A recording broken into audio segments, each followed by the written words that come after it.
કપડવંજ તાલુકાના થવાદ ગામની અંદાજે 60 જેટલી મહિલાઓએ આજે અંદાજે 2.5 કરોડની છેતરપિંડીનો ભોગ બનતા ન્યાય માટે પોલીસ સ્ટેશન પહોંચી હતી।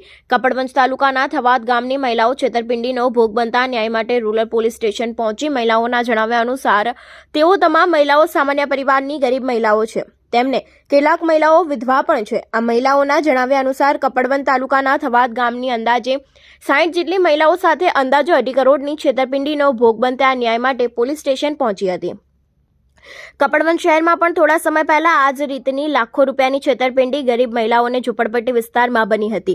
સામાન્ય રીતે ગરીબ અજ્ઞાનીને સામાન્ય પરિવારની લાચાર બહેનોનો માઇક્રો ફાઇનાન્શિયલ કંપની દ્વારા ગ્રુપ લોનો આડેધડ રીતે આપતા આવા ગરીબ મહિલાઓને છેતરપિંડીના અનેક કિસ્સા પ્રકાશમાં આવતા રહે છે। કપડવંજ તાલુકાના થવાદ ગામની મહિલાઓ છેતરપિંડીનો ભોગ બનતા ન્યાય માટે રૂરલ પહોંચી અને પોલીસ સ્ટેશન પહોંચેલી મહિલાઓના જણાવ્યા અનુસાર તેઓ તમામ મહિલાઓના સામાન્ય પરિવારની ગરીબ મહિલાઓ છે તેમજ કેટલાક લોકો મહિલા વિધવા પણ છે। આ મહિલાઓના જણાવ્યા અનુસાર અમારા ગામની પારુલબેન પંડ્યા નામના મહિલા કપડવંજ તેમજ બાયડની અલગ અલગ માઇક્રો ફાઇનાન્શિયલ બેંકમાં લોન બાબતે સંપર્કમાં હોવાથી થવાદ ગામની મહિલાઓને લોન મળવા માટે માર્ગદર્શન આપીને પારુલબેન તેમના ઘરે અંદાજે 15 જેટલી કપડવંજ તેમજ બાયડજી સાબરકાંઠા અલગ અલગ 15 જેટલી માઇક્રો ફાઇનાન્શિયલ બેંકના કર્મચારીઓ સાથે મહિલાઓને જરૂરી દસ્તાવેજો લઈને છેલ્લા 2 વર્ષથી ગ્રુપ લોન અપાવતી હતી અને મંજૂર થયેલા મહિલાઓને નિયમિત હપ્તા ભરવા રહેશે તેમ કહીને ગરીબ અભણ તેમજ અજ્ઞાની મહિલાઓને લોન મંજૂર કરાવ્યા બાદ થોડા સમય બાદ બીજી માઇક્રો ફાઇનાન્શિયલ કંપનીમાંથી લોન અપાવવાની ખાતરી આપતા કેટલીક મહિલાઓને અલગ ફાઇનાન્શિયલ કંપની ગ્રુપમાં લોનો આપીને લલચાવીને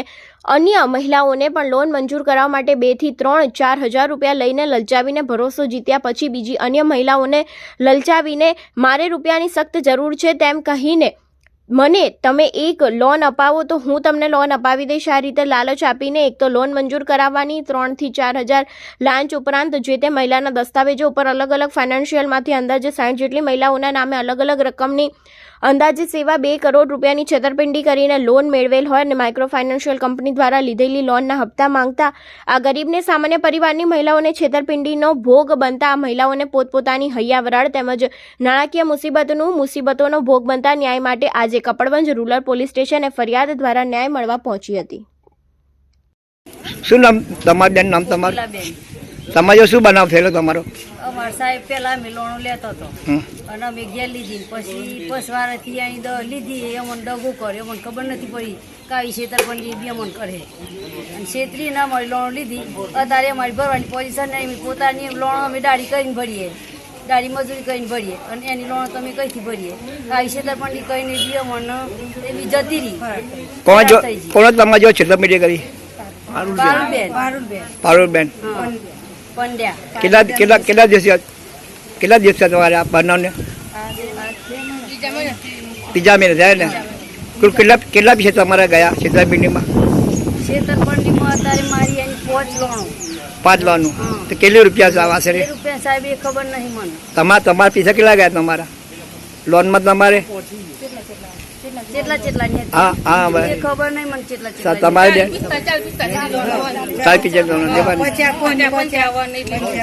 એટલે કુલ કેટલા જણ તમારે? બધા થવાના જ બધા જ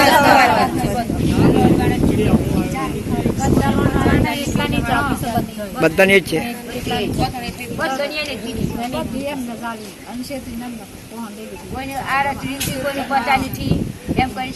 એટલે એમ કહે અમારે જરૂર હોય પૈસા મને લોન ભાભી લઈ આલો તો હું હપ્તા ભરે એમ એ 4-5 વર્ષથી બધી બેનની લોન લેતી હતી એટલે રેગ્યુલર હપ્તા ભરી એટલે મને એવું છે કે ભરે જ ને એમ તો જતી રહે પણ આ બીજા મહિનાથી એ જતી રહી હપ્તાવાળા સાહેબ વગેરે પરેશાન કરો બે સાહેબ હેરાન કરે છે હપ્તો લેવા આવે જ ને જે અમે લીધી લોન એ હપ્તા અમે ભરી જે ના લેલી છે લોન એ હપ્તા માંથી નહીં ભરાય સાહેબ દર મહિને આવીને અમારી જોડે હપ્તો માગે છે। 10 મહિને હપ્તો માગે છે। શું નામ તમારું બેન? નામ તમારું? કયું ગામ તમારું?